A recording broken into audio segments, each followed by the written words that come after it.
Friday the 25th of April, 1986. A beautiful spring day for the 43,000 inhabitants of Pripyat in the Ukraine. A day that will remain forever engraved in their memory.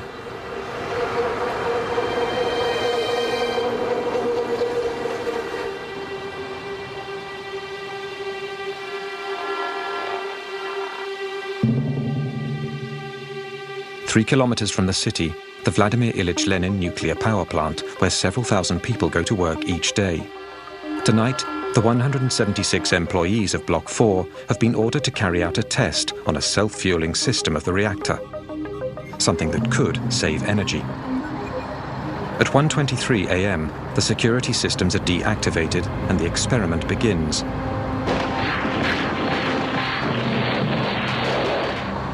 A series of detonations go off in the core of the reactor.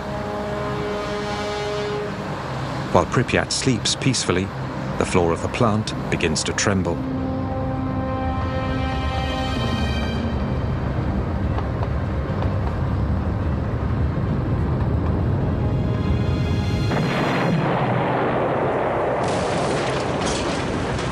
The 1,200-ton cover of the reactor suddenly blasts into the air. An ultra-powerful stream of radioactive vapor releases uranium and graphite over hundreds of meters around the plant. From the gaping hole, a spray of fire charged with radioactive particles in fusion shoots 1,000 meters into the sky. There were a lot of colors, and they were really bright, orange, red, sky blue, colors like blood, a rainbow. It was beautiful. The most serious nuclear accident in history has just taken place. During the night, early in the morning, I got the call around 5 a.m. I was told there's been some accident at the Chernobyl nuclear plant.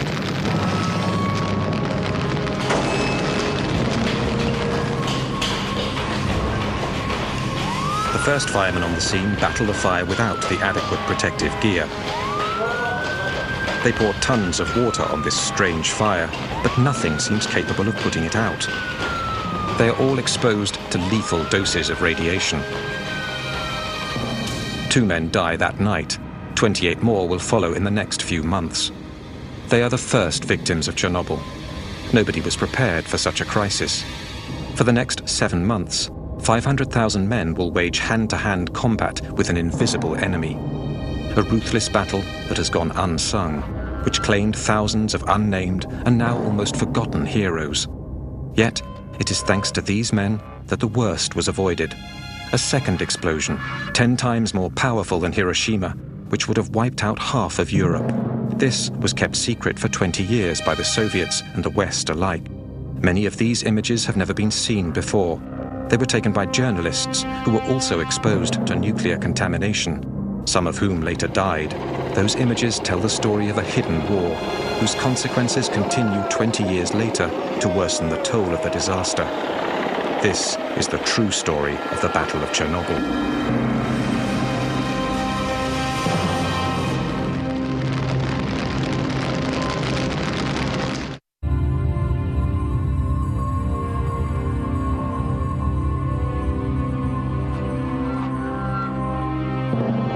By early morning, the clouds are already being contaminated by the radioactive column rising 1,000 meters into the sky. Igor Kostin was a photographer with the news agency Novosti. When a friend and helicopter pilot phones him that morning to offer to fly him over Chernobyl, all Kostin knows is that something has happened at the plant during the night. He is the first journalist to witness the gaping hole. Держи это место! Держи! Держи! Где дым идет? Где дым? When we got close to Block 4 and circled around it, I had no idea of the risk. When we flew over the block, I opened the window of the helicopter I didn't realize then what a big mistake that was. The thin, translucent smoky seas rising from the ruins is in fact highly radioactive.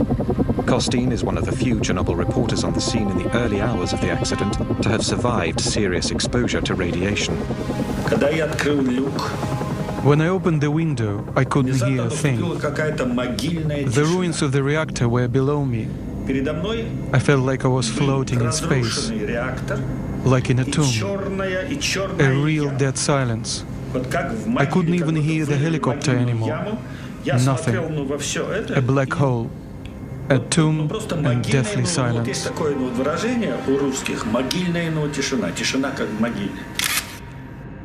This is the first picture ever taken of the breach. All my equipment jumped after a minute. I couldn't understand what was going on. I thought my batteries were dead. I only managed to take a dozen photos. Once I returned to Kiev, I processed my pictures, and I noticed the negatives were black, and the colors very poor. I didn't know it yet, but the photos had been exposed to radioactivity. At the core of the blown-out reactor and buried under 14 meters of rubble, the graphite surrounding the nuclear fuel burns and melts the uranium. The radioactive fallout is going to be 100 times greater than the combined power of the 2 atomic bombs dropped on Hiroshima and Nagasaki. At the Kremlin, 8 hours after the explosion, Gorbachev only has scant information on the situation. The first information consisted of accident and fire.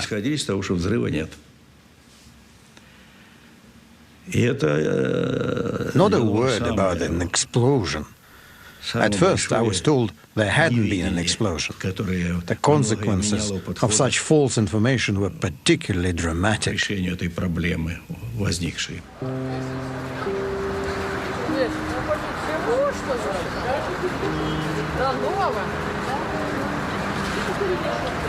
For Pripyat's 43,000 inhabitants, life goes on as usual. They know nothing of the disaster 3 kilometers away. The information we got was that everything was sound, including the reactor. When I asked the academician Alexandrov, he told me the reactor was absolutely safe. It could even be set up on a red square. It wouldn't be any different than a samovar, like putting a kettle on red square.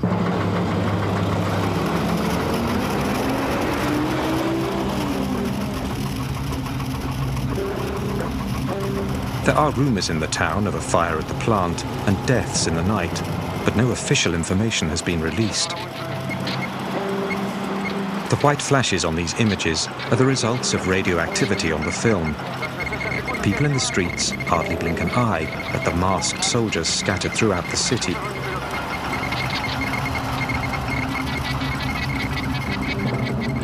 Colonel Grebenyuk led the troops in charge of controlling the situation. There was a metallic taste in our mouths, an acidity. They say radiation has no taste. It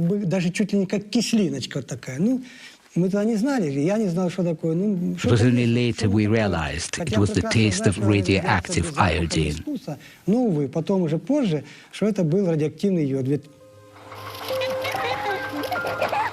While children are still out playing in the squares, Colonel Grebenyuk's men spend the day taking the first readings of radioactivity in the city.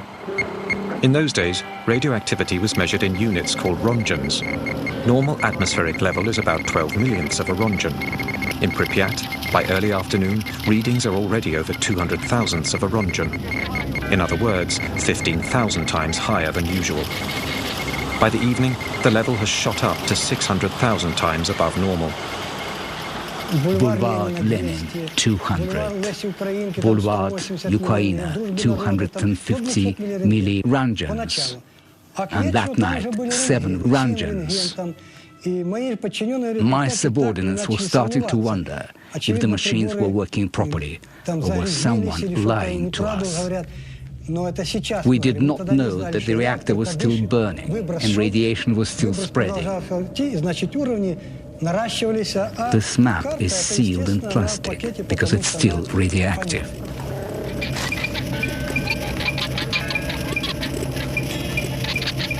It's thought that a human being can absorb up to 2 rongens per year without being affected. But the body is lethally contaminated if it receives over 400 rongens. During that first day, the inhabitants absorb over 50 times what is considered to be a harmless dose. Such a pace, they would have received a lethal dose in 4 days. To understand what is going on, the colonel sends a patrol to take the first readings at the base of the plant.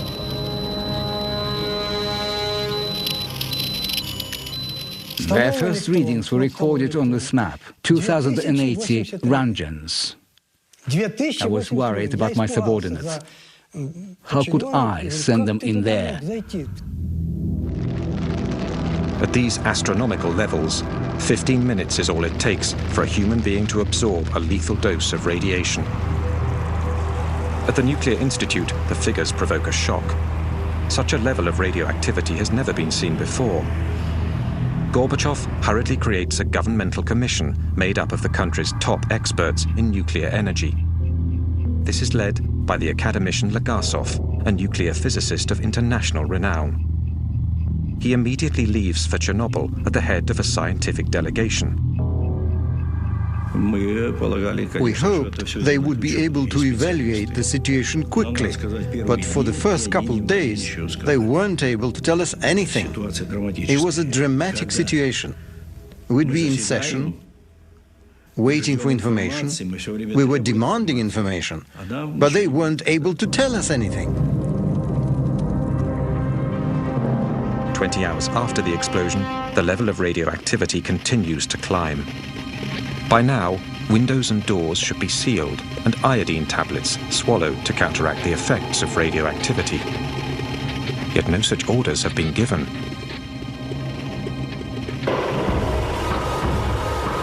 Despite rising tensions in the city, the population has still not been informed of the situation. Yulia Marchenko was only 5 at the time. She lived in Pripyat with her family. Her father worked at the plant. My parents took me to the daycare center, like usual. Everything was absolutely normal. My father already knew there'd been an accident, but no precautions had been taken yet. 30 hours after the explosion, the first security measures are enforced. More than 1,000 buses have arrived. At 2 p.m., the army announces the city is to be completely evacuated. Я помню, что в садике нам давали таблетки. Это йодинистый калий. I remember the teachers at the kindergarten gave us iodine pills. Then parents came to pick up their kids. Everyone was running around, but they weren't panicking. Такая суета, не было вот общей какой-то такой вот паники. Такая была. We thought we were only going to be gone for 3 days. Вывезут людей отсюда на 3 дня. To avoid any panic, the authorities conceal the seriousness of the situation. Inhabitants are given 2 hours to gather their belongings and assemble in front of their buildings. Сказали, что, ну, вот вывезут на автобусах. They told us to get in the buses. I remember perfectly well having to choose which toys I was going to take. I had a lot of dolls and wanted to bring them all, but I couldn't. We couldn't even take any warm clothes. People have to leave everything they own, their entire lives behind. They will never return.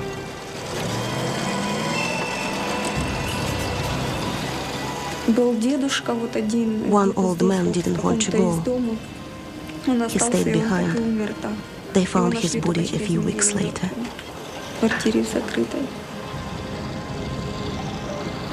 People didn't really believe what was happening. they thought they were being lied to. They remembered the German occupation and said that in 1941 there were bombs that fell.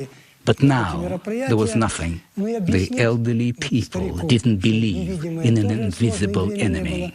And there was no time to explain. My soldiers and I were simply carrying out orders.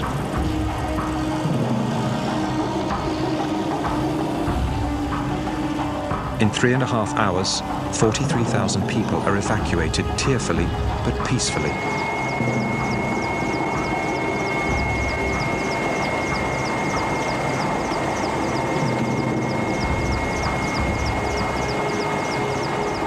Buses carry Europe's first atomic refugees.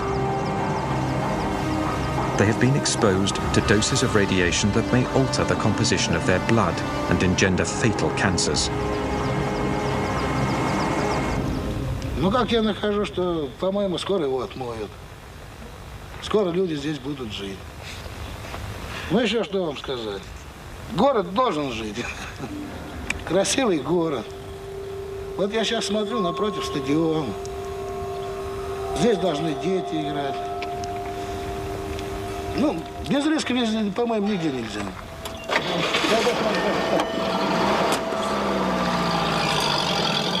48 hours after the disaster, the only people left in the ghost town are the military personnel and members of the scientific delegation, headquartered at the Pripyat Hotel. As if unaware of the danger, they eat, sleep and work right on the premises. These were upstanding people, specialists. I couldn't believe they would do something irresponsible or suicidal. No, it meant they'd underestimated the situation. The old criteria were no good anymore. There have been nuclear accidents before, in our country as well as in the US, but that information had been kept secret. There'd never been an accident of this scope. They even thought the reactor would be back in service by May or June. Meanwhile, clouds filled with radioactive particles are being blown north by the wind. Between the 26th and the 27th of April, they drift over 1,000 kilometers above Russia, then over Belarus and the Baltics. On the 28th, they hit Sweden, where the rise of radioactivity is detected near one of their nuclear power plants. Soon after, television news alerts the population. Radioactive dust from Chernobyl rains down on Stockholm. The authorities send a squadron of fighter planes to take readings in the clouds. The level of radioactivity suggests there's been a major accident somewhere. 60 hours after the disaster, still no official word has been reported outside of the Soviet Union. The Swedish Minister of Energy phoned me on the Monday, and I was in my office in Vienna, and she told me that they had measured very much increased radioactivity near our power plant in Forsmark in the east of Sweden, and they had concluded that it must have come from abroad. Did we know anything about it, was her question. And we said that no, we did not, but we are ready to contact others, and we contact the Poles. They didn't have any nuclear power plant, but if there was anything else that could have happened there, we contacted the Russians, of course. What has happened? An explosion? A radioactive cloud? Serious contamination? It was Sweden that alerted us. 3 days after the accident, while Gorbachev is still trying to gather data, American and European spy satellites turn to the Soviet Union and discover the ruins of the Ukrainian plant. The smoke wafting from the gaping hole shows up clearly in thermal vision. In the evening of that Monday, the 28th it would be, we had a message from Mr. Petrosian, who was the head of Atomic Energy Commission in Russia, in which he told us about the accident. And about the same time, the Russians actually released the information to the world. Obviously, over at the Politburo, we immediately decided it was essential that all facts be reported to us from then on. So I called on the KGB. I told them to follow everything that was happening over there and to report the conversations the scientists were having. I told them to report all of that information back, to me, personally. It has taken over 48 hours to get accurate information about the disaster. 2 days during which the 43,000 inhabitants of Pripyat are exposed to contamination. The crisis continues to grow. At the bottom of the destroyed reactor, 1,200 tons of white-hot magma continue to burn at over 3,000 degrees, sending liters of radioactive gas and dust into the atmosphere. The whole of Europe is at the mercy of the winds.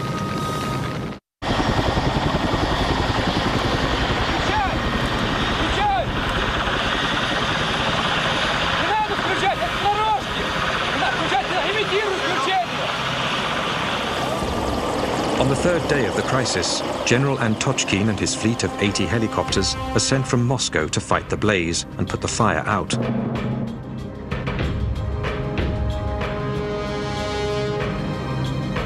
When he arrives, the general flies 200 meters above the blown-out reactor. Because of the fire, the temperature at that height was between 120 to 180 degrees Celsius. Our dosimeter, the instrument for measuring radiation, only went up to 500 röntgens. The needle was going crazy. It was completely off the scale. I think there were at least 1,000 röntgens at a height of 200 meters. Even at that altitude, a half-hour of exposure could be lethal. The strong current of radioactive hot air streaming up from the reactor makes it impossible to get closer. They will have to improvise some way of carrying out their mission.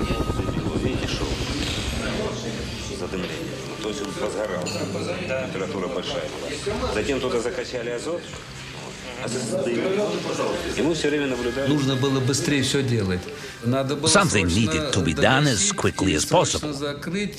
Put out the fire and seal up the reactor to be able to get close enough to do other work. It also needed to be closed up to stop the radioactive dust from spreading. It was getting blown off by the wind. We really needed to act fast.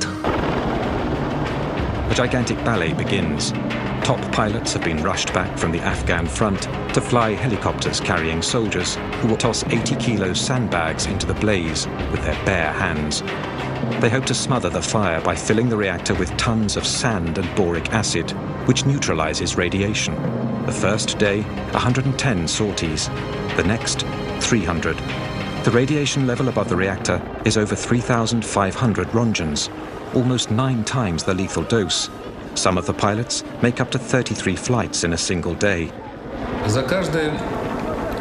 Each time they went, they received 5 or 6 röntgens. If they were slow, it was even more. After throwing 6, 7, 8 bags, they were drenched in sweat from the heat. After a few missions, my soldiers would go wash up and eat. After a while, they'd start throwing up.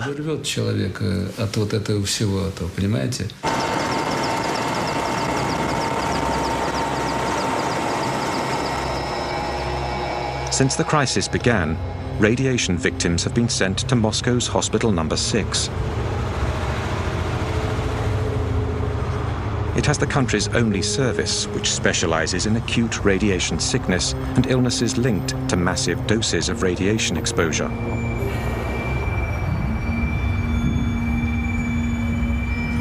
The initial symptoms of radiation sickness, vomiting, nausea and diarrhea, are followed by a latency period. It's only later that much more fatal symptoms appear, such as deterioration of bone marrow and horrible burns that eat flesh down to the bone. When they arrived at the clinic, it was very hard, psychologically speaking. They came straight from the airport. Almost all of them were young. They arrived during the latency period. They felt fine. They were all dressed alike, wearing the same pajamas. They were making jokes. but we already knew that a lot of them were going to die. 27 of them died quite quickly.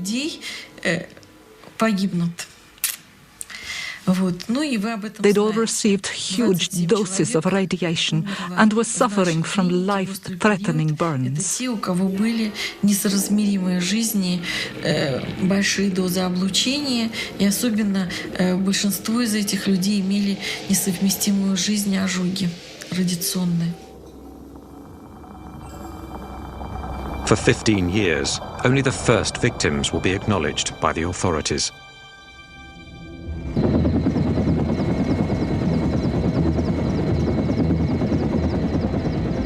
"30 kilometers east of the plant, the forest has been scorched by the radioactive blast from the explosion.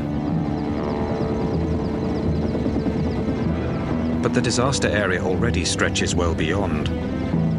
Since the explosion, radioactive particles carried by the clouds have been falling with the rain. A leopard spot pattern of contamination has affected the Ukraine as well as Belarus and Russia. On the 1st of May, the wind shifts, and areas of Kiev are also contaminated. As seen from this map, drawn up from the readings taken by Colonel Grebenyuk's men. The seriously contaminated areas appear in red, surrounded by areas where the radiation level was normal. But the population is still kept in the dark. There is only one report, a tiny article on the bottom of page 3 of the Pravda, playing down the accident and claiming the danger has passed.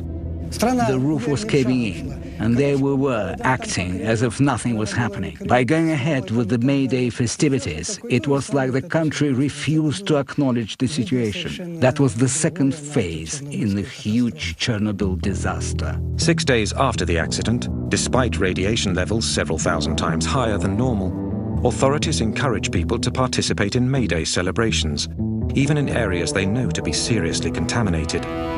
I watched the May Day 1986 festivities with my own eyes. I was there and I witnessed it. The parade of death. It was a parade of death. Those were terrible deaths.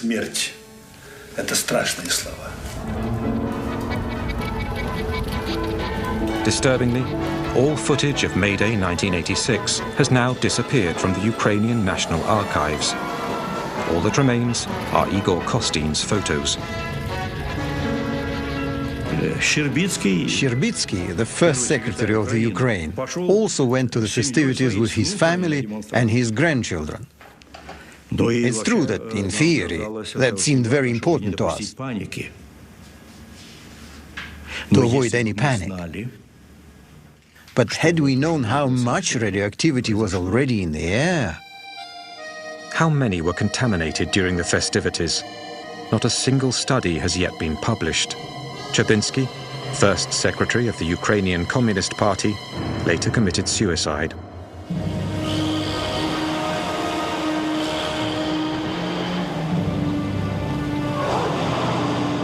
One week after the explosion, the exodus continues. The inhabitants of the city of Chernobyl, 7 kilometers from the plant, are evacuated. So are all the villages within a 30-kilometer radius around the plant. 130,000 people are moved, many of whom have already been dangerously contaminated.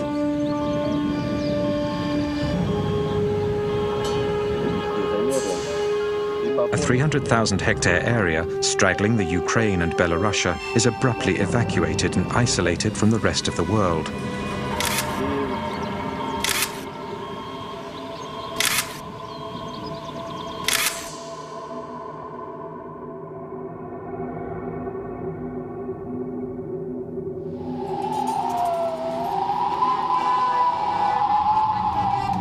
A vast region uprooted, an entire culture ripped from its land, a world wiped out in a few days' time by an invisible enemy.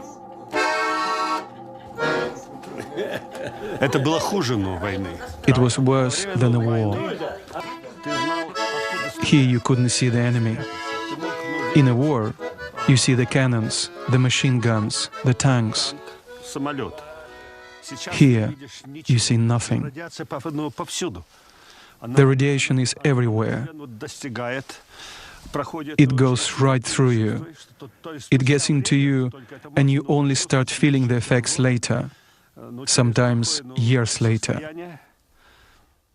It's terrifying. Meanwhile, the radioactive cloud continues to drift over Europe. It floats over Bavaria and northern Italy. Radioactive cesium-137 and iodine-131 rain down on the south of France and Corsica. Crops and pastures are seriously contaminated.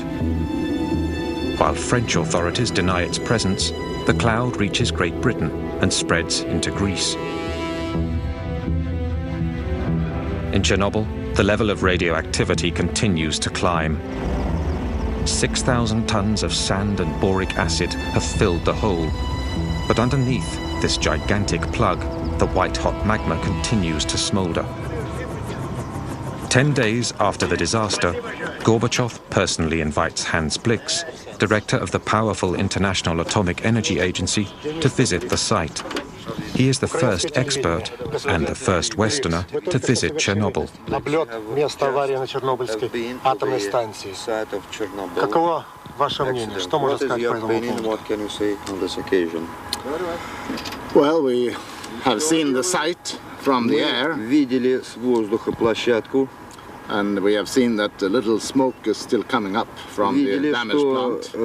There was a very little talk about the risk of a second explosion, and I remember that when we were in Moscow, actually we had a friend, a relative of one of my experts, phoned him and said, well, you know, we hear rumors that a second reactor might also explode.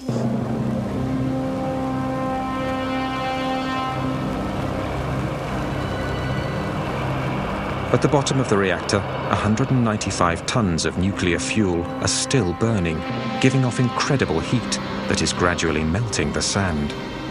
On the surface of the plug, cracks begin to appear. Once we plugged up the hole, the temperature started to rise. We were afraid because it could have caused another explosion. It was terrifying. Scientists came to take readings. They were very worried.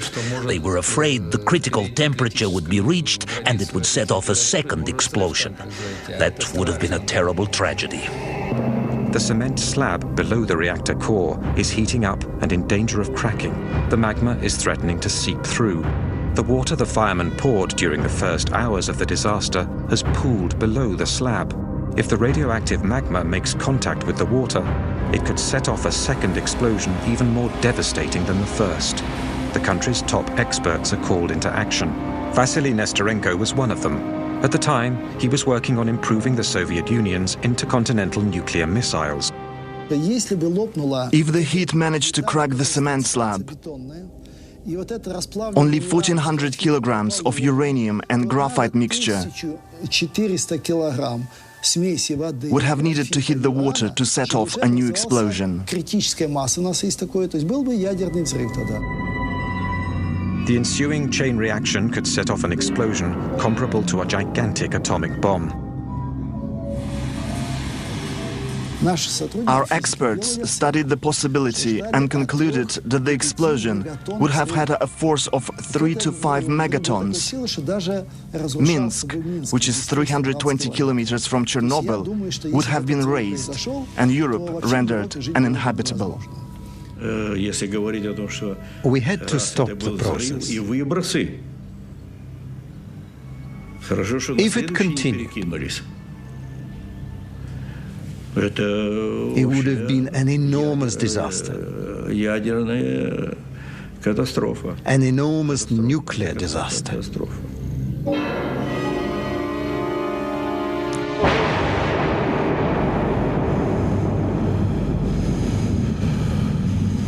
This second explosion would have been accompanied by a terrible shockwave and a massive rise in radioactivity that would have claimed thousands of lives, in a matter of hours.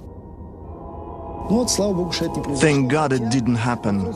There were trains with over 1,000 cars in Minsk, Gomel and Kiev, ready to evacuate the population. The situation is critical. In Moscow, the State Commission decrees 2 emergency measures. First, send in a battalion of firemen to drain the water from under the reactor. They will later be declared national heroes, but will suffer from radiation sickness the rest of their lives. Second, seal the breach more effectively to bring the temperature down once and for all. In 2 days, General Antochkin's men will drop 2,400 tons of lead into the reactor. When we started dumping lead in, the temperature went down right away. It absorbed well and sealed the hole as it melted, so there was less radiation. But some of this lead melts when it hits the blaze and vaporizes into the atmosphere. 20 years later, traces of it can be found in the sick children of Chernobyl. It's highly criticized today, but given the situation, there was no better solution. And all the people, military or civilians, officers or not, worked selflessly. I participated in this first stage, and I can tell you, it had to be done. It was heroism. During this operation, 600 pilots are fatally contaminated with radiation. All of them will die. But their efforts only buy a few days. Although it has been covered over, the fire still isn't out. Flying over in helicopters isn't solving the problem. They need to get closer, go down into the breach. But how? With the imminent threat of a second explosion still looming, the makeshift measures continue. The blueprints of the plant reveal that the active zone can be approached through the cable and pipe tunnels built out of thick cement.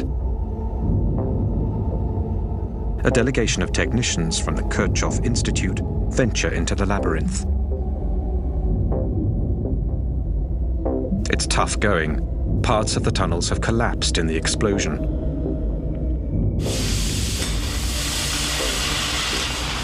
They pierce through the shell of the 4th reactor with a blowtorch and stick their radioactivity detectors and thermometers in, along with cameras. The result is terrifying. The radiation levels are astronomical, and their worst fears are confirmed. The white-hot magma has cracked the cement slab and seeped into the empty basin. It is now threatening to sink even further. There was a 5 to 10% risk of explosion. We drained the water from under the reactor, but something absolutely had to be done. Something had to be put underneath the reactor to keep the magma from seeping down. Something had to keep it from falling in.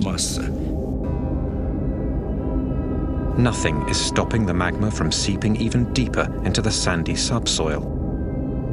And beneath the reactor lies a huge stretch aquifer that supplies the entire country with water.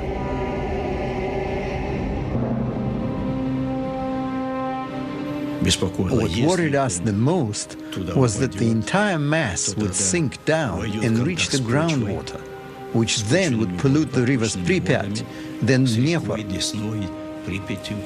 Kiev, the Black Sea. We absolutely needed to come up with a solution. A new operation is considered, but it will entail the loss of more lives. On the 12th of May, 1986, 17 days after the initial explosion, the miners of Tula, 1,000 kilometers from Chernobyl, receive a visit from the Kremlin, from the Deputy Minister of the Mining Industry. The minister spoke to us about the accident at Chernobyl. He said they needed miners from our region, the Moscow basin. He gave us 24 hours to gather our belongings. The next day, we were bussed from that very square to the airport in Moscow. On the 13th of May, our comrades were already at work at Chernobyl.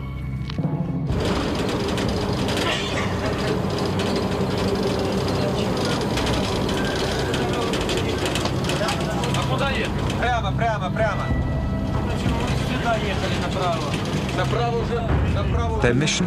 To approach the reactor through what is now the only possible path, underground.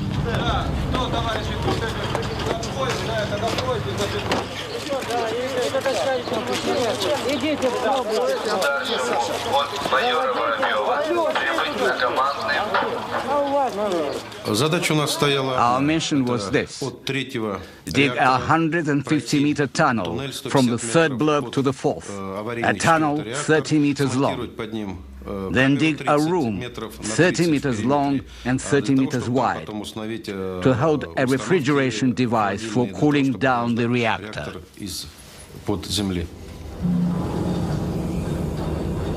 To limit their exposure to radiation, the miners dig 12 meters down before making their way over to the burning reactor. There, they build a room 2 meters high and 30 meters wide, where a complex cooling system of liquid nitrogen will be set up.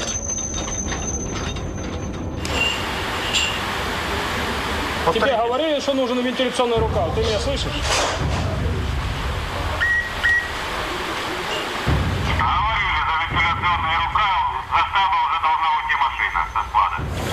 In 1 month, 10,000 miners from Russia and the mining regions of the Ukraine are sent down into the tunnel. They're between 20 and 30 years old.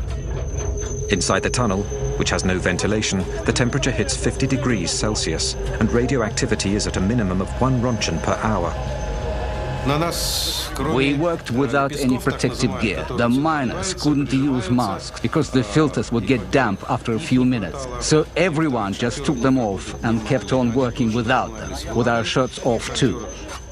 We drank water out of open bottles, which was really bad because the radioactive particles were ingested right into our body. One of our comrades swallowed a grain of sand that was highly radioactive. He died. How can we know what each of us breathed or ingested? The hardest thing was the lack of oxygen and the incredible heat. It was hot, hot, hot.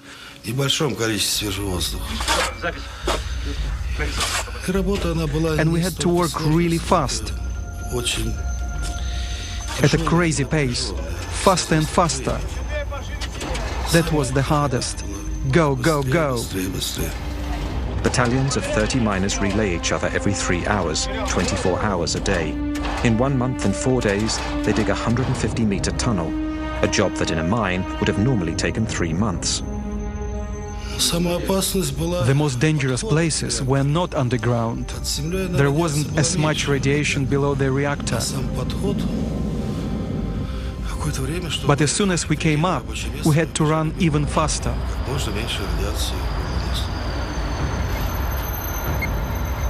Radioactivity at the mouth of the tunnel is 300 times higher. Not a single miner is spared from exposure. Not once are they informed of the real dangers they are facing.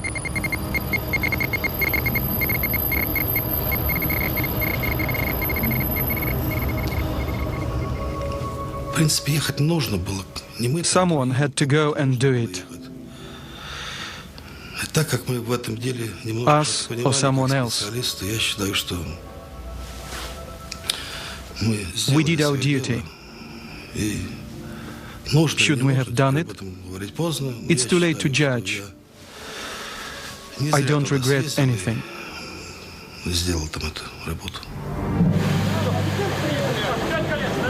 The miners accomplish their mission, but the cooling system is never set up below the reactor.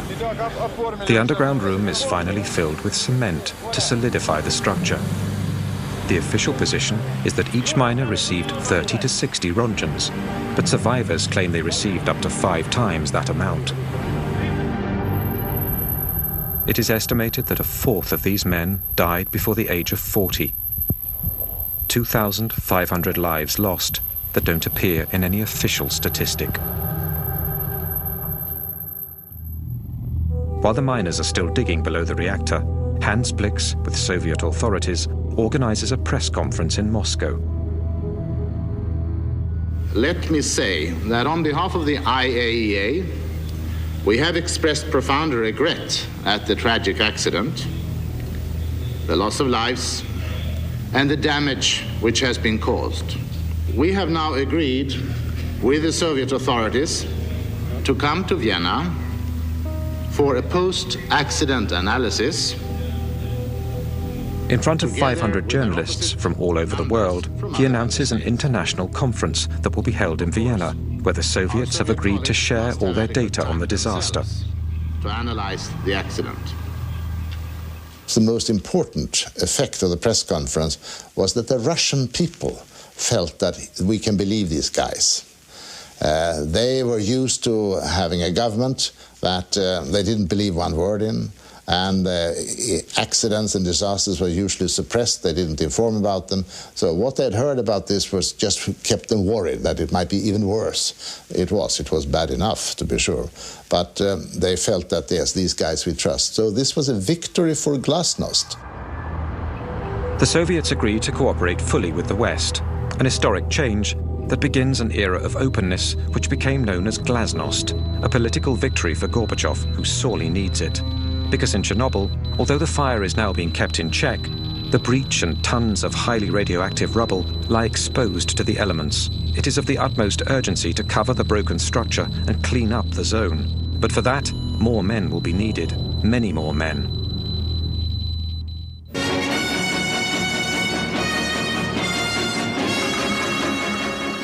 Добрый вечер, товарищи.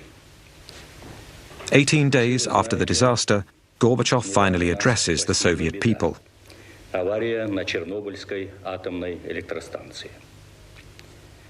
Она больно затронула советских людей, взволновала международную общественность.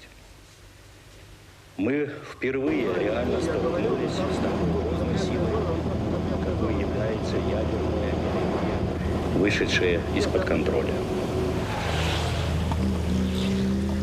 Вся работа, по сути, ведется круглосуточно. Задействованы научные, технические, экономические возможности всей страны. The entire country was mobilized. No bureaucratic formalities. If someone had what we needed, we took it. No formalities. We'd worry about the cost later. We took whatever we needed. It was a frontline situation. General Nikolai Tarakhanov is sent to command the land troops. In 1 year, 100,000 soldiers and officers passed through Chernobyl. They were all reservists. They were summoned up by top administration in their cities and sent to the front.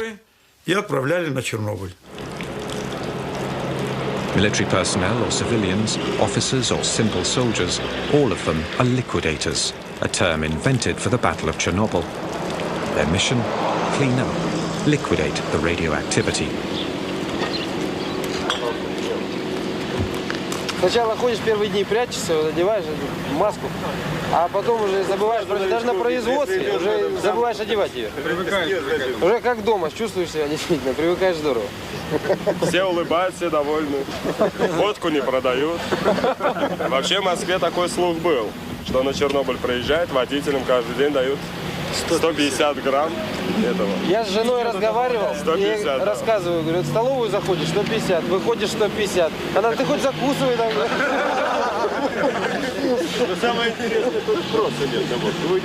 Igor Kostin was one of 5 war reporters authorized by the Kremlin to cover the battle.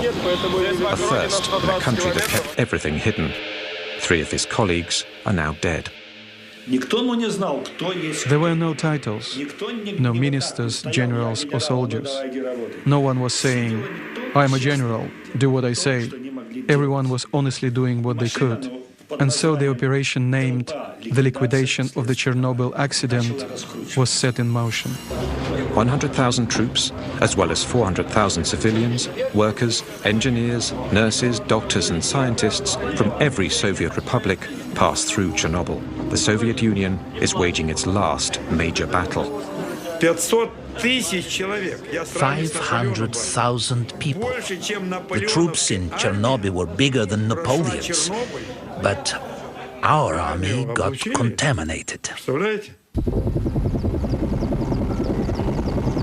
From the sky, helicopters dropped tons of a sticky liquid dubbed Berber, a mixture that coagulates and plasters the radioactive dust to the ground.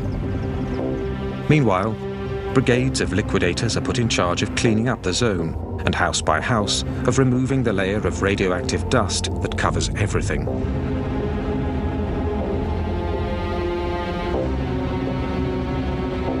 Создавались специальные бригады охотников. Special hunting squads were formed. They patrolled the countryside and forest with rifles, killing cats and dogs.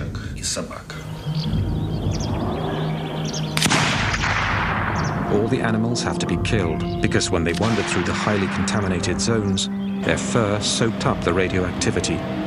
They could contaminate the liquidators.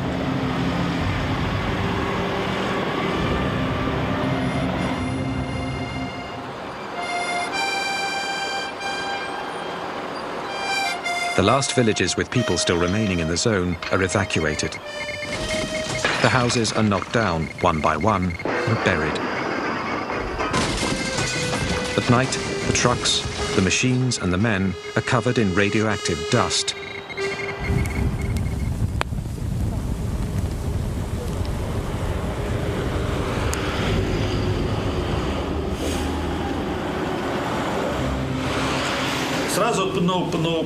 We would wash 5 or 6 times in the shower.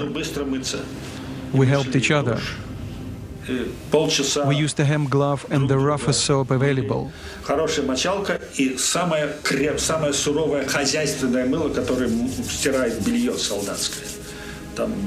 We scrubbed away.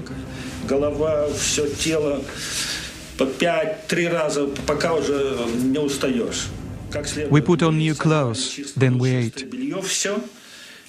We ate really well there, because you need to keep your strength up to fight the ionizing radiation. Ionizing radiation seeks out the weak spots in your body.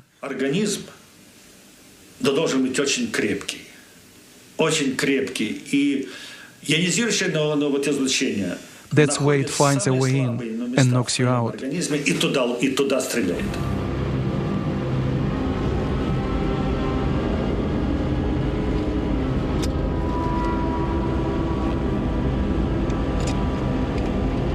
Around the plant, a colossal operation is set in motion.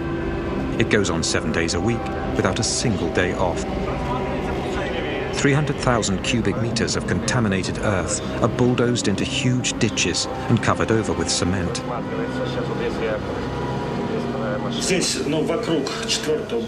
This spot, around the 4th reactor, is where the most dangerous missions of the zone took place. 8 weeks after the explosion, the liquidators tackle the heart of the problem. In order to neutralize the toxic waste for the long term and prevent it from spreading even more, the entire blown-out reactor has to be isolated. Lev Bolchakov was one of the engineers who designed the enormous structure that would entirely cover the 4th reactor. A sarcophagus of steel and concrete, 170 meters long and 66 meters high.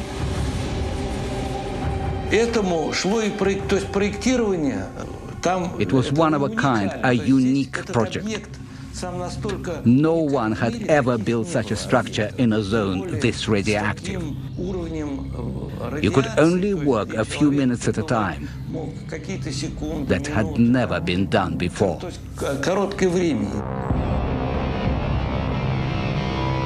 It is an enormous challenge.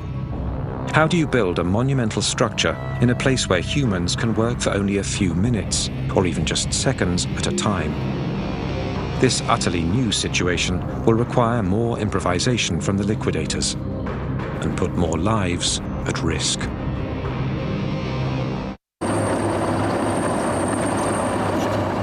It has now been more than 12 weeks since the initial blast at block number 4 of the Chernobyl nuclear power plant. To stop the deadly contamination, the final attack is launched.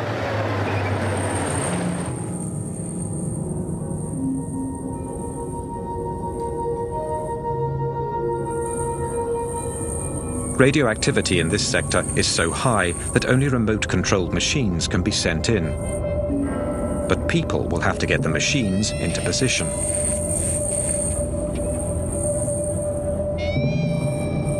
Workers can only stay a few minutes without receiving a fatal dose of radiation.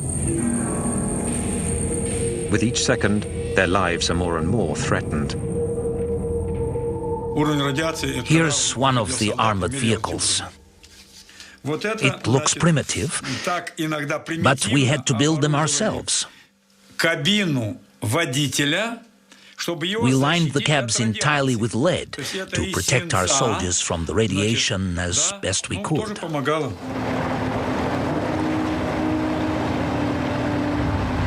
Each metallic piece of the structure is prefabricated, sometimes hundreds of kilometers away, then brought one by one onto the site for assembly. An extraordinary jigsaw puzzle. Beams 150 tons and 70 meters long. Buttresses 45 meters high. That's the DMAC 4000.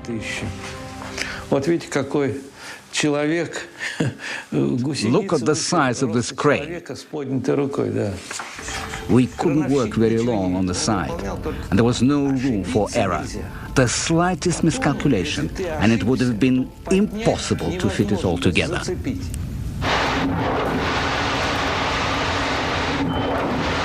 Despite the extreme conditions, work progresses. 100,000 cubic meters of cement are used to make the structure. But the discovery of a new problem forces the work to a halt. The roof of the plant is covered in highly contaminated pieces of graphite.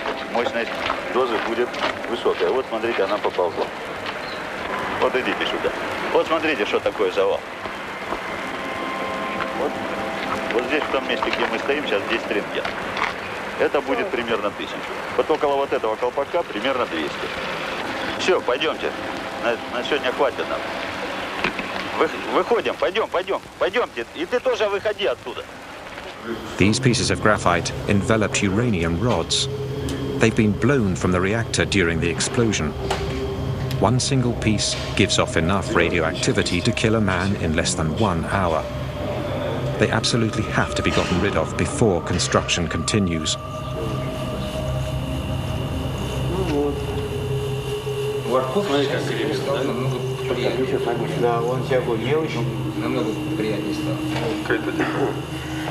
Там очень большие уровни радиоактивного излучения, и поэтому туда подойти крайне тяжело. Ну и зачем туда пускать людей, когда может техника сработать? Robots are sent onto the roof to shove the lethal debris over the edge. 60 meters below, other robots gather it up and bury it in ditches. But after a few days, the ambient radioactivity begins to affect even the machines. Their electronic circuitry can't hold up. They go berserk and break down. One of them hurtles itself into the breach. Как вы собираетесь его разворачивать? Он же поперек висит.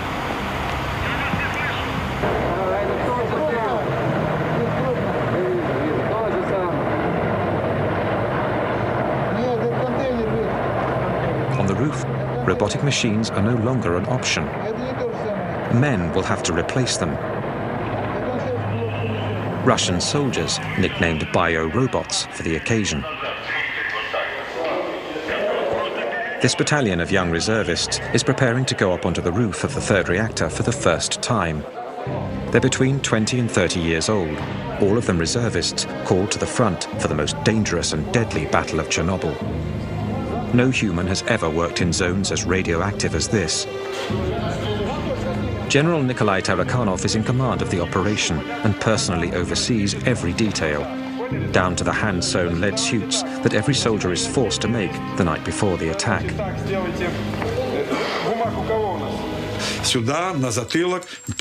On their fronts, on their backs, in their boots, they were covered in lead. A helmet, a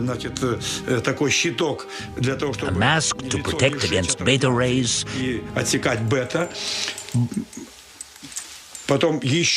and a special apron. Double layers of protection on the hands. The whole uniform weighed 26 to 30 kilos.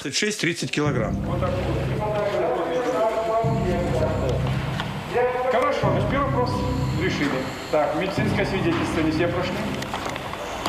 Все остальные? Нет, подождите, это ответ, значит, не по существу. Анализ крови, правильно? Значит, я вам себе, товарищи, говорю, мы проводили 2 дня назад эксперимент с научным центром. Офицеры ходили туда вместе со мной. Понятно? Значит, страшного, конечно, ничего там нет. Это ясно. Сегодня состоялось решение и правительственных. Они тоже идут туда же? Obviously, some people didn't want to go, but they had to. There were reservists. They had to go. For me, there was no question. I had to go do my duty. Who was going to do it for me? Who was going to clean up this disaster and stop the spread of radioactivity all over the world? Somebody had to do it. 2.5 weeks of hell. But hell only lasted 2 to 3 minutes for each soldier, or sometimes even just 40 seconds when the level was too high. We were careful to calculate out the time to save as many lives as possible.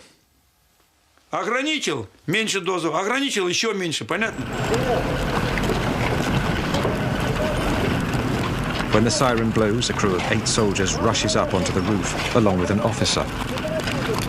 Their mission is simple: shovel up the radioactive debris as quickly as possible and throw it off the roof.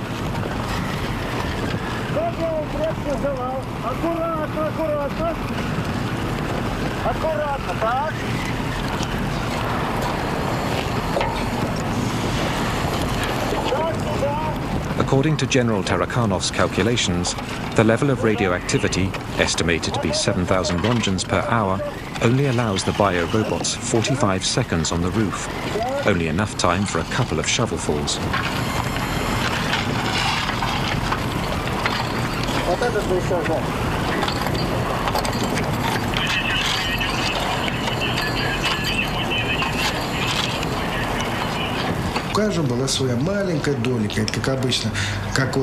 We were like ants. Just as some were finishing their task, others would immediately take their place.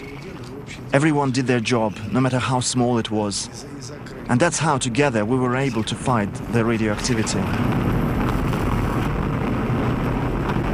For 10 days, a new crew of bio-robots climbs on the roof every 10 minutes.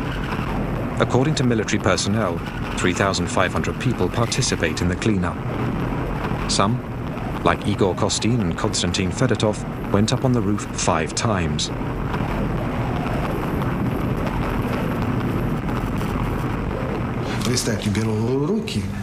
We picked up pieces that were 1,500 rongens. After a day of work, our hands would ache, and we could not make a fist.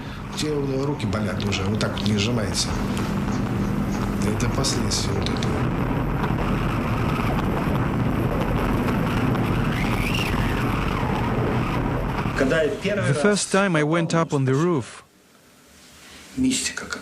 I was struck by the mystical feeling there. It was like being on another planet. The whole thing was covered in radioactive waste. My hands were shaking. I didn't know what world I was in, and I started snapping photos.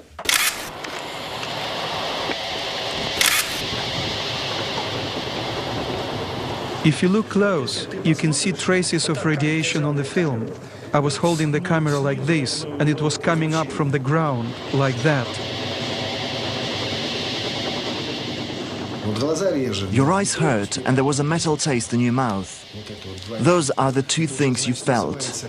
And once you felt that, you knew you had gotten more than your dose. You couldn't feel your teeth up there. Your mouth was full of this lead taste.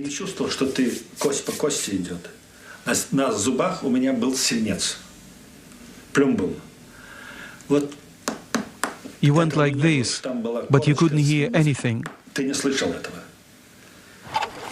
Everything was covered in lead.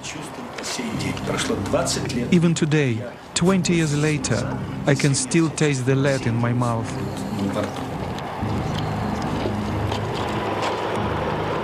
Thousands of them will discover that this peculiar taste means an invisible enemy is attacking. As the biorobots are sacrificing their lives on the roof of the plant, the cleanup continues throughout the 30-kilometer zone, 24 hours a day, rain or shine.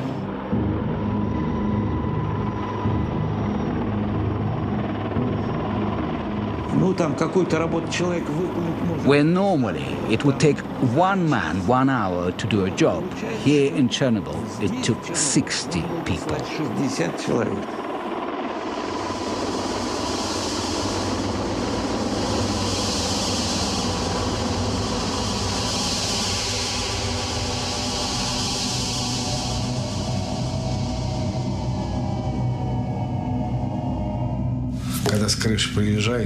When we came down off the roof, it felt like our blood had been sucked dry by vampires. We were drained. We could not move.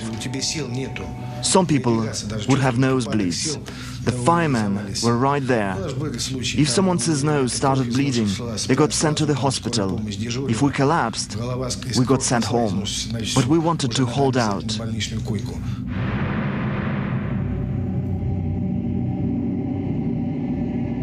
But at that time we were young and strong. Our health is shot. We've lost everything.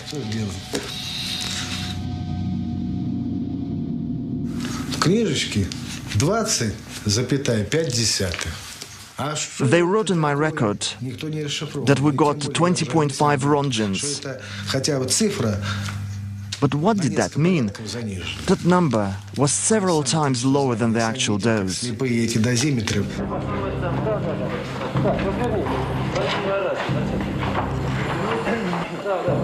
Позвольте мне от оперативной группы Министерства обороны СССР вручить вам почетный кров.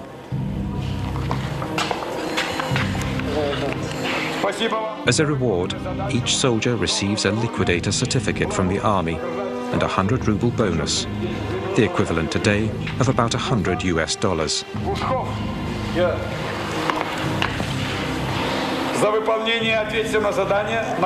They have risked their lives, but they've only reduced the radiation level on the roof by 35%. When they sent all those people up onto the roof, no one knew exactly the actual level of radiation. Now we know it was between 10,000 and 12,000 Rongens per hour. At that level of radioactivity, people never should have been sent. 7 months after the explosion, the zone has been cleaned up and the sarcophagus completed. 500,000 people, military and civilians, have participated in the operation. I told the commission that for having confronted such levels of radioactivity, having cleaned up all that graphite and having accomplished such heroic tasks, our soldiers needed something symbolic, like putting up our flag.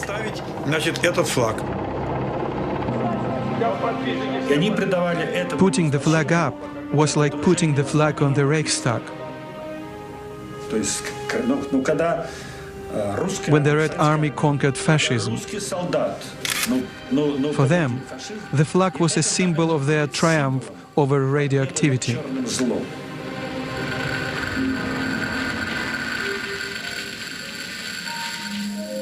Each team of liquidators celebrates the end of the operation in their own way. Bocharov and his men etch their names onto the final metal piece to go up on top of the sarcophagus.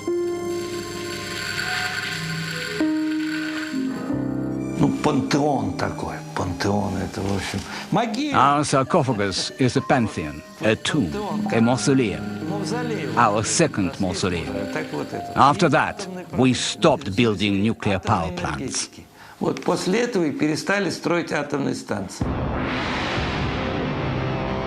A bitter victory. The country will never recover. It cost us 18 billion rubles. At that time, a ruble was worth $1. 18 billion. That's huge. And if you consider that shortly after the price of oil collapsed, you can imagine the trouble our country and perestroika were up against.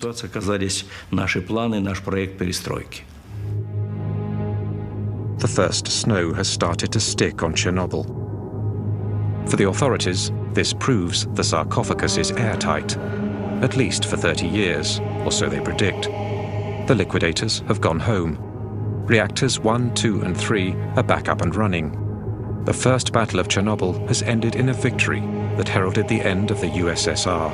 But for many, it also marks the beginning of a war that 20 years later still hasn't ended. 20 years later, Pripyat is still a ghost town. Accompanied by Igor Kostin, Yulia wanted to see the apartment where she lived with her family up until the fateful day of their evacuation. Contrary to what they'd been told, not a single inhabitant was ever able to come back to live in the deserted buildings.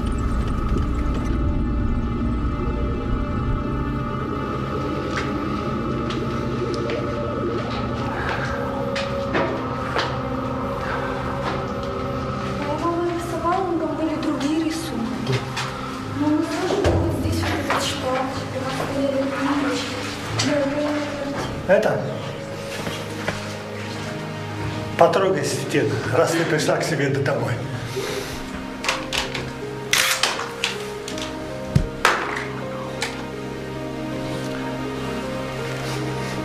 For Igor Kostin as well, the visit stirs up painful memories.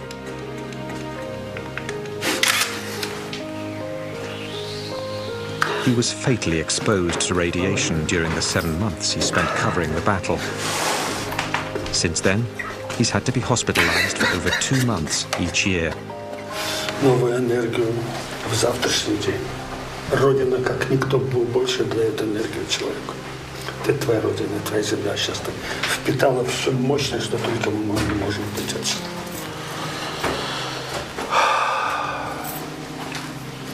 У меня такое ощущение, что я здесь была всю жизнь.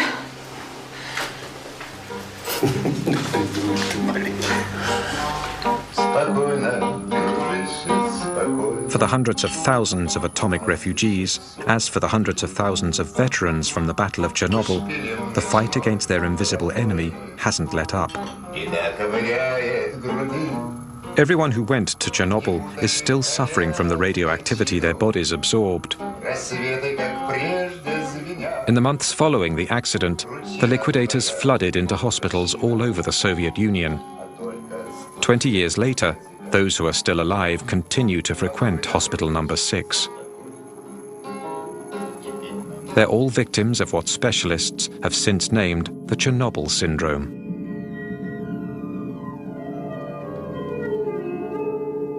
We've all got a bunch of symptoms: heart, stomach, liver, kidneys, nervous system.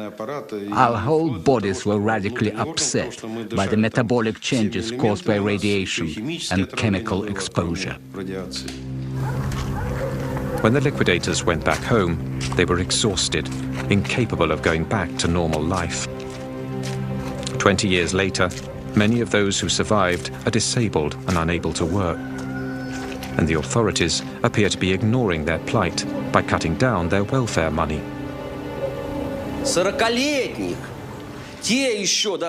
The veterans of the war in Afghanistan are still alive, while we are slowly wasting away. I have written a poem about this.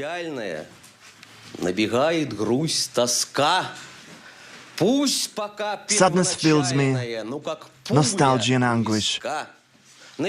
Like a bullet in the temple, nothing can ever stop. The mother prays in secret to God to spare his life.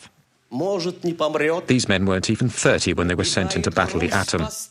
Today the survivors are not yet 50 years old, but they struggle like senior citizens. According to the military, of the 500,000 Chernobyl liquidators, 20,000 have already died. 200,000 are officially disabled. You don't know how long you have to live, or what disease is going to kill you. You don't know what effects it will have on your children, if you have any.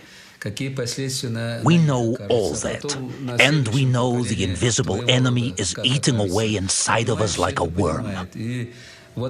For us, the war continues, and little by little, we're slipping away from this world. Yet for 2 decades, only 59 deaths have been officially attributed to the Chernobyl disaster. Not a single study has been carried out of the 130,000 refugees from the zone. Not a single statistic on the state of the 500,000 liquidators. No figures on the population that continues to live around Chernobyl and in the contaminated areas. The real amount of radiation these people were exposed to has never been revealed to them. 6-0, да? Це вже підвищується. Вчора була 5, 7, а сьогодні вже 6-0. Це не підвищується, одинаково може бути. Да? Плюс-мінус. Плюс-мінус.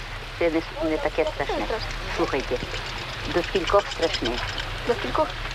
Ну, кажіть правду. До скількох страшне? До скількох? До 20. A deputy of the Supreme Soviet discovered the systematic cover-up of the true consequences of Chernobyl when the Soviet Empire dissolved in 1991. Taking advantage of the anarchy in the country, she managed to get her hands on a copy of top-secret documents. 600 pages of a report to the Central Committee, written while the Battle of Chernobyl was still raging.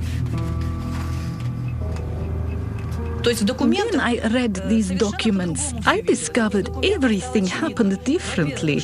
I realized just how huge a lie the party leaders told.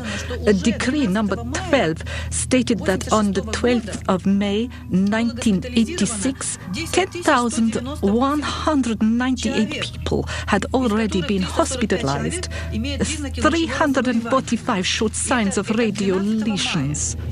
Yet at the same time, they were telling us everything was fine, that it was nothing serious. And I realized the scope of the lies. According to Allah, another passage reveals that authorities had arbitrarily changed the standards, multiplying by 5 what was considered the acceptable dose of radiation for the human body. When they raised the standard, suddenly people were miraculously cured. They were released from the hospital and sent home. It was criminal. The tendency to manipulate the numbers was not unique to the Soviets. In late August 1986, the first international conference assessing Chernobyl took place behind closed doors. It was presided over by Hans Blix. No journalists or outside observers were admitted into the amphitheater. The Russian delegation was led by Legasov, the man who'd been in charge of the governmental commission during the Battle of Chernobyl. When we put him in charge of preparing the report for the IAEA, we gave him the duty of reporting everything. He came up with a very detailed report that put everybody in a state of shock. Legasov spoke for 3 hours. His report concluded that in the decades to come, about 40,000 deaths from cancer caused by Chernobyl were to be expected. the Western world refused flat out to accept this estimate, which spurred a genuine East-West negotiation. These are theoretical calculations based upon the Hiroshima model, that you say that if you have a certain radioactivity, you know from Hiroshima that the long-term effect was so and so many would die from it. And if you then increase it by tenfold, you assume that it will be tenfold. Well, that's the calculation. This is not, I think, this is not empiric. There again, the figures were surprisingly flexible. By the end of the conference, people were no longer talking about 40,000, but rather of 4,000 probable deaths. Nearly 20 years later, in September 2005, this figure became the official death toll of the disaster. The staunchest opponents to the Soviets' policy of transparency were the French, who went as far as to deny that the radioactive cloud passed over their country. Est-ce qu'on a constaté quelque chose au-dessus de la France? Non, parce que les vents ne vont pas dans cette direction-là. Les vents tournent dans le sens inverse d'une montre. Il n'y a pas lieu du tout de s'inquiéter. C'est sans aucun danger pour la santé publique. 20 years later, in France, and especially in Corsica, cases of thyroid cancer of the same nature and severity as those around Chernobyl are being reported. The most dangerous element that came out of the Chernobyl reactor wasn't cesium or plutonium, but lies. The lie of 86, that's what I call it. A lie that was propagated like the radioactivity throughout the whole country and the entire world. On the 27th of April 1988, the second anniversary of the disaster, Legasov, who'd worked so hard to unveil the entire truth, decided to put an end to his life.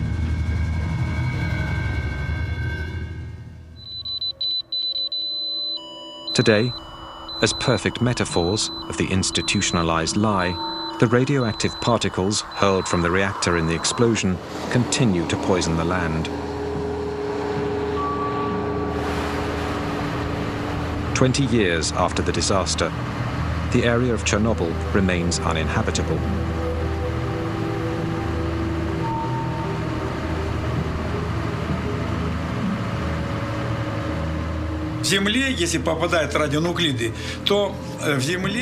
In 5 years, the radionuclides sink 5 centimeters into the contaminated soil. So, 20 years later, they're 20 centimeters under the ground. They continue to contaminate all the plants.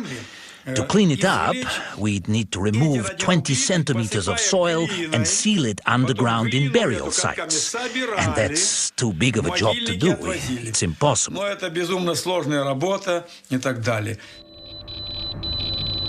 Today, 8 million people live in contaminated areas of the Ukraine, Russia, and especially Belarus.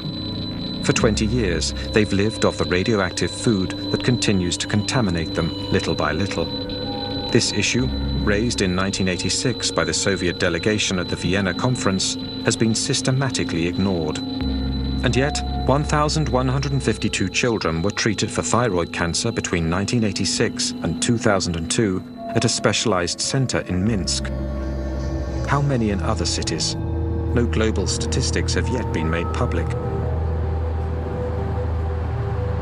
One doctor, Yuri Bandayevsky, has been studying illnesses among the populations in the contaminated areas ever since the disaster. When his findings were published in 1996, they were immediately condemned.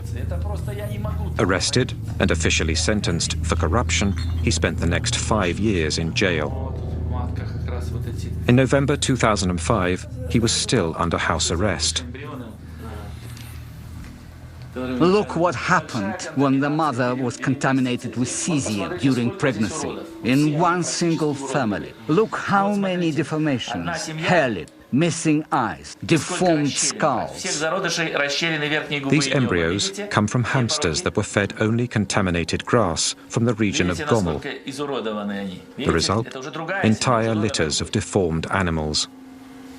I was horrified by how many deformed embryos developed in animals that had eaten cesium-contaminated food. I obtained a horrible number of deformations in 2 weeks. Usually, when you encounter a monster, you describe it. You're certainly familiar with Peter the Great's Kunstkamera Museum in St. Petersburg.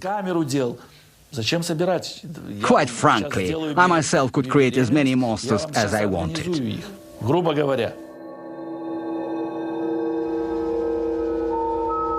There's been no official study of genetic mutations stemming from Chernobyl. Yet despite the thousands of miscarriages and abortions that took place following the disaster, there seems to be hundreds of children who suffer the effects of radiation. The deformations we see among these children are similar to those of Bandayevsky's hamsters. In Belarusia, 300,000 children are currently suffering the consequences of contamination. NGOs like the International Green Cross, founded by Gorbachev after he was sidelined from the government in 1991, have opened treatment and support centers for victims of Chernobyl. They also organize therapeutic camps, aiming to teach the new generations in contaminated areas how to live with radioactivity. Like here, testing the contamination of their food. How many years is this going to go on? 800 years? 800 years. Until the second Jesus Christ is born. Until his return? Yes. Chernobyl played an important role for us all. And of course, we must keep searching and not skimp on means. We must strengthen international cooperation and create international scientific centers to find new sources of energy which are safer. That's the essential issue. I wouldn't wish for anyone, not my friends or my enemies, to experience such a tragedy. No one deserves to live through what we did in Chernobyl. We're all human beings, and no one deserves that.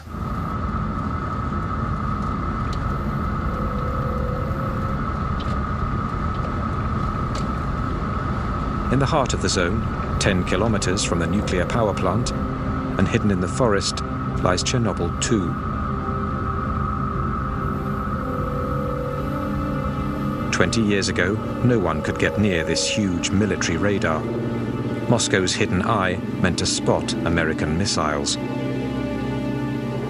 The fact it was put out of service after the explosion tallies with what the Chernobyl accident seemed to foreshadow. Using weapons is a terrible thing, and nuclear weapons are even worse. Chernobyl was an accident involving one single reactor, a limited accident, whose consequences are still with us. We've had 2 bombs, Hiroshima and Nagasaki. There again, the consequences are still being felt today.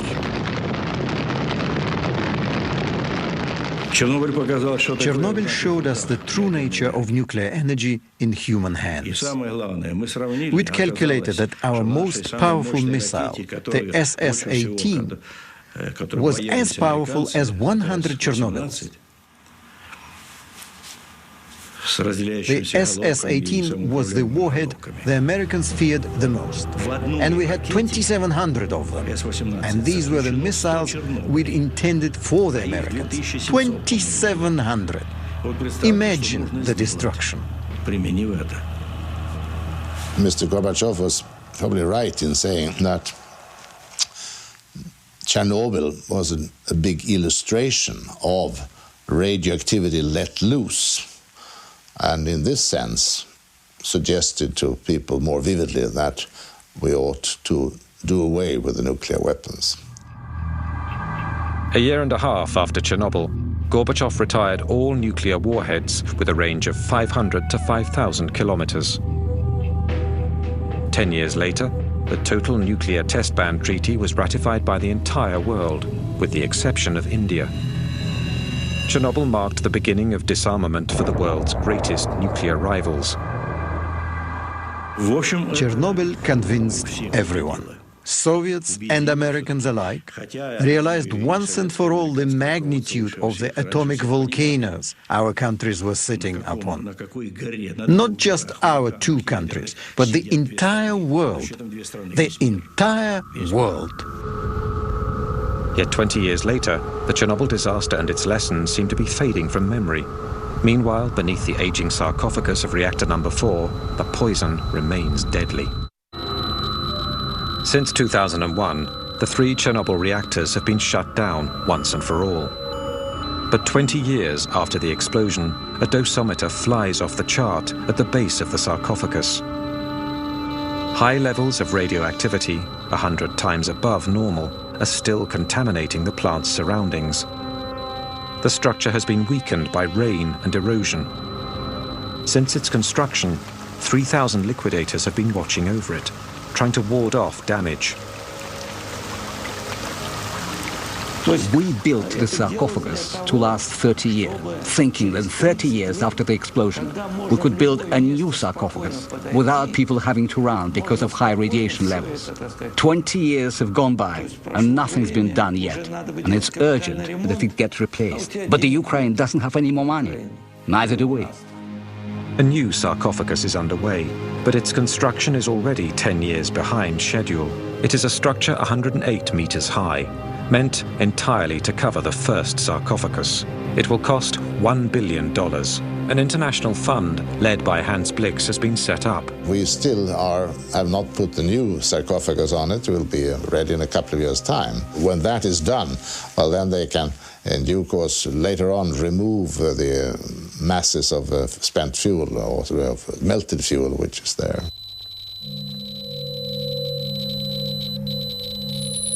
"20 years after the explosion, the cooled magma at the reactor's core, 14 meters underground, is still a terrible threat and will remain so for years to come.